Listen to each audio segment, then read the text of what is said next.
Yes, good old TJ.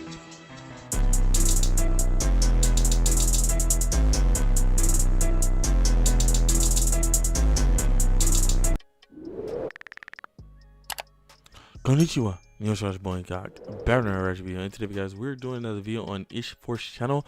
This one's called Avalon, the Everlasting Utopia Explorer Phase Stay Night FGO. Without further ado, guys, and subscribe to the video. Make sure you guys are subscribed to the channel and hit the bell notification and hit all, because for some reason some of you guys are subscribed to the channel, but you guys are getting like no notification now like that when I put up a video. So make sure you guys have done that. All right, so yeah. Without further ado, guys, let's get right into it. So, play. Now, I realize that NA is 2 years behind, but this is Avalon we're talking about. You know I had to get in on this. So, originally, Avalon is the realm, the homeland to the fairy race. It is the place where Excalibur and its chief, Avalon, come from. It's also the place where Arthur was taken after his battle in Camelon to heal his wounds, Morgan Le Fay being one of the fairies that helped heal him. To this day, it's said that Arthur is still in Avalon, and he's gonna return in a very Jesus-like fashion when Britain needs him the most. When it comes to fate, it's located in the reverse side of the world at the same location that you will find Britain. Back then, they just viewed Avalon as an island. The island is said to be rich to the point where it can flourish on its own accord. It produces grapes, apples, and grains year-round without having anybody tend to the fields. The apples in particular have the greatest relevance, since the name Avalon itself is ancient Celtic for apple. Just like many of the other traditions, the Celts thought that the apples were mystic and that they had powers of rejuvenation. As the story goes, once you get to Avalon, you have 9 fairy queens that oversee the lands, with Morgan Le Fay being the ringleader. They are described in the real myths as knowing all the magic in the world, and the beings of their domain. Wait, hold up, pause. Wait. Did you just say that these fairies know about all the magic and stuff that's in the world, and they're on the reverse side of the world? So what you trying to say is fairies are OP? DOD? What you trying to say? What you trying to say, Ish? What you trying to say, boy? Are you guys telling me that fairies is like the most powerful thing in the fate universe? Is that what we're implying here? Comments down below. Alright, play. For hundreds of years. They specialize in flight, healing, and in some circumstances, even shape-shifting. Now, this is pretty important because Morgan plays an integral role in Arthur's story. And up until this point, we've never really seen her in action. She is, in fact, King Arthur's sister. She's the one that orchestrated the downfall of Camelot, and she's the mother to several servants that appear in the series. She's King Arthur's sister? Gaheris, Gawain, Agravain, and of course, Mordred. As far as the other 8 fairy queens go, well, it turns out that Morgan has her own fairies of the round table.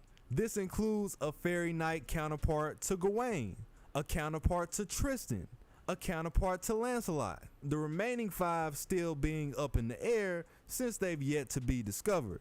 Then you have the sub-bells, which is basically incarnations of the planet Sol. They're described to be similar in nature to a true ancestor, and we know how the true ancestors get down. They can come in the form of male or female, and they're the ones that give birth to the Fae populace in general. Fae being the universal term for mythical creatures. That can be an ogre, a gnome, an elf, the list goes on. Fairies just happen to be one of them. As a matter of fact, it was a sub-bell that gave King Arthur his sword, Excalibur. Originally, that sub-bell was supposed to be Vivian, the Lady of the Lake, but again, we're still learning about Lost Belt 6, so we've yet to encounter her on this side. Vivian was also the one that loaned Arendite, which is the sword of Lancelot. She's the one that fostered Lancelot as a child, and in most interpretations, she is the one that trapped Merlin in the Tower of Avalon. Speaking of that tower, we have Merlin, who has been stuck in this tower for at least 1,500 years. that Wi-Fi must be nice. And apparently, Morgan is the More one than that that's Wi-Fi in nice. Lost Belt 6, since there are some 1500? versions that she does this as well. Now, I know that there's a general consensus that the Fae is something that you shouldn't really be worried about, right? They're cute, they have wings, they fly around. Yeah, no, not at all. These guys are devious. And in the Fate world, the lands of Avalon are dominated by several different clans. The Wind Clan, the Earth Clan, the Wing Clan, the Fang and Mirror, as well as the King Clan. These guys will literally rip each other's heads off when it comes to getting resources. And when it comes to the real world, there are certain locations that have been said to connect to Avalon in real life. Glastonbury of England, for example, is said to be one of the many places where King Arthur was buried. Not only that, but back during the Middle Ages, when there wasn't proper drainage, the hill of Glastonbury sat up so high above the lands that when it flooded out, it appeared as if it was an island. The reason why this became such a big deal is because in many interpretations, Arthur going to Avalon is fairies putting him onto a boat and traveling to an island. This made people see Glastonbury Tor as a gateway to Avalon itself. Right. On top of that, with the sudden rise of Christianity in those times, the Celts were trying to do as much as they could to ingrain Christianity into Celtic lore. And in doing so, the narrative started to circulate that Joseph of Arimathea buried the Grail under the tower that's at the center of that hill. The same Joseph that was said to have buried Jesus in his tomb after he was crucified.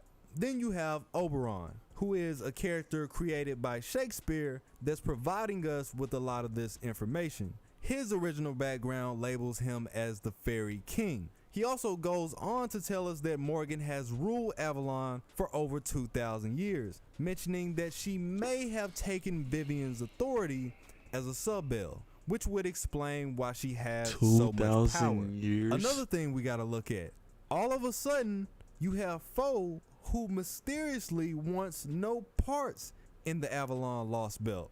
Is it because he knows that there's something over there that might push him to the other side? That might push him into becoming the full-fledged beast, primate murder? We need to come up with some answers. I will say this, we gotta watch everybody in Avalon like a hawk. Because if they're really shapeshifters, like the OG lore claims them to be, somebody's lying. So who is it? Facts. Just saying. Big facts. Several other things that are going on that are still being explored. Muramasa's in the cut. We have an appearance from one of the Sakura 5, Kazura drop. She's claimed to be the leader of the Wing Clan in Avalon. And then on the side you have Mash wearing Merlin's cloak in the trailer. So what happened to Merlin? What do you believe? What did y'all do to my boy? This man has been sitting in the tower for ages minding his business. 15K Let me years. find out that y'all did something to my boy. Bet not You know, up, they've man. already took down another one of my favorites. I've already seen the clips. It's always my favorites. Nobody else's favorites. Thousands of Faith fans out there. It's always my favorite. I just don't understand it. Anybody in the world. You chose to make him an example. Oh, man. Oh, man. I'm livid. Anyway, I will be tapping into this as information comes out. I just wanted to get this out there so this could serve as a foundation. But yeah, let me know what you guys think of Avalon. Have you guys been keeping up with this? I'm interested to see the other fairy knights of the round.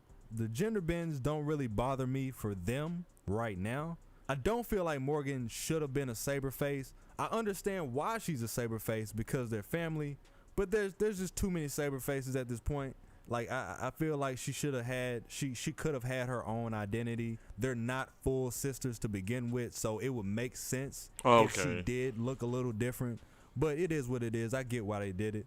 I do understand that it is a lost belt and lost belts are drastically different, but it is the only deep dive on Avalon that we actually have. Let me know what you guys think.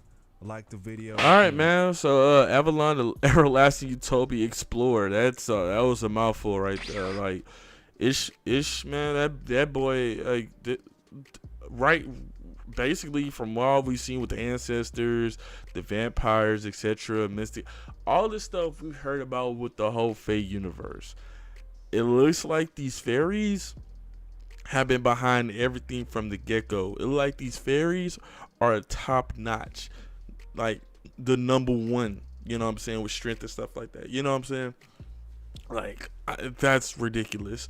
Anyway, guys, like I say, like, subscribe on the video, bell notification, make sure you click all so you know how to make a picture upload. Hey man, if you guys want me to see more about these fairies and everything like that, leave me comments down below and leave me links about down below to certain videos you guys want me to see, because this is actually interesting to me. Like, really it is. Anyway, guys, and shout out to the subscriber that wanted me to react to this video. Anyway, guys, boy, INCOG, I'm out. Here.